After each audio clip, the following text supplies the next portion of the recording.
ಭಾರತ ಹಾಗೂ ದಕ್ಷಿಣ ಆಫ್ರಿಕಾ ವಿರುದ್ಧದ 3 ಪಂದ್ಯಗಳ ಏಕದಿನ ಸರಣಿಯನ್ನ ಭಾರತ ಜಯಿಸುವಲ್ಲಿ ಯಶಸ್ವಿಯಾಗಿದೆ. ವಿಶಾಖಪಟ್ಟಣದಲ್ಲಿ ನಡೆದ ಅಂತಿಮ ಏಕದಿನ ಪಂದ್ಯವನ್ನ ಕನ್ನಡಿಗ ಕೆಎಲ್ ರಾಹುಲ್ ನಾಯಕತ್ವದ ಭಾರತ ಕ್ರಿಕೆಟ್ ತಂಡ ಜಯಿಸುವ ಮೂಲಕ ದಕ್ಷಿಣ ಆಫ್ರಿಕಾ ತಂಡಕ್ಕೆ ಶಾಕ್ ಕೊಟ್ಟಿದೆ.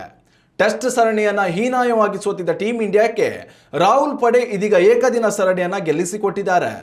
ಸರಣಿಯುದ್ದಕ್ಕೂ ವಿರಾಟ್ ಕೊಹ್ಲಿ, ರೋಹಿತ್ ಶರ್ಮಾ, ಯಶಸ್ವಿ ಜೈಸ್ವಾಲ್, ಋತುರಾಜ್ ಗಾಯಕ್ವಾಡ್ ಉತ್ತಮ ಬ್ಯಾಟಿಂಗ್ ಪ್ರದರ್ಶನ ನೀಡಿದ್ರೆ, ಕುಲ್ದೀಪ್ ಯಾದವ್ ಹಾಗೂ ಕನ್ನಡಿಗ ಪ್ರಸಿದ್ಧ ಕೃಷ್ಣ ಅವರ ಬೌಲಿಂಗ್ ದಾಳಿಗೆ ದಕ್ಷಿಣ ಆಫ್ರಿಕಾ ತಂಡ ತತ್ತರಿಸಿ ಹೋಗಿತ್ತು.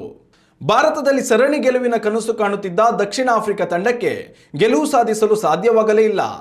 ಏಕದಿನ ಸರಣಿಯಲ್ಲಿ ಮಧ್ಯಮ ಕ್ರಮಾಂಕದಲ್ಲಿ ಉತ್ತಮ ಬ್ಯಾಟಿಂಗ್ ಜೊತೆಗೆ ತಂಡವನ್ನು ಉತ್ತಮವಾಗಿ ಮುನ್ನಡೆಸಿದ ಕನ್ನಡಿಗ ಕೆಎಲ್ ರಾಹುಲ್ ನಾಯಕತ್ವಕ್ಕೆ ಮೆಚ್ಚುಗೆ ವ್ಯಕ್ತವಾಗುತ್ತಿದೆ. ಏಕದಿನ ತಂಡಕ್ಕೆ ರಾಹುಲ್ ಅವರನ್ನೇ ಕಾಯಂ ನಾಯಕನನ್ನಾಗಿ ನೇಮಕ ಮಾಡಬೇಕೆಂಬ ಒತ್ತಡ ಕೇಳಿ ಬಂದಿದೆ.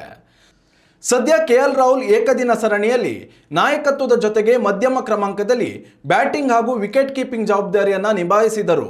MS ಧೋನಿಯ ನಂತರ ತಂಡವನ್ನು ಸಮರ್ಥವಾಗಿ ಮುನ್ನಡೆಸುವ ತಾಕತ್ತು ಇರುವುದು ರಾಹುಲ್ಗೆ ಎಂಬ ಮಾತುಗಳು ಕೇಳಿಬರುತ್ತಿದೆ.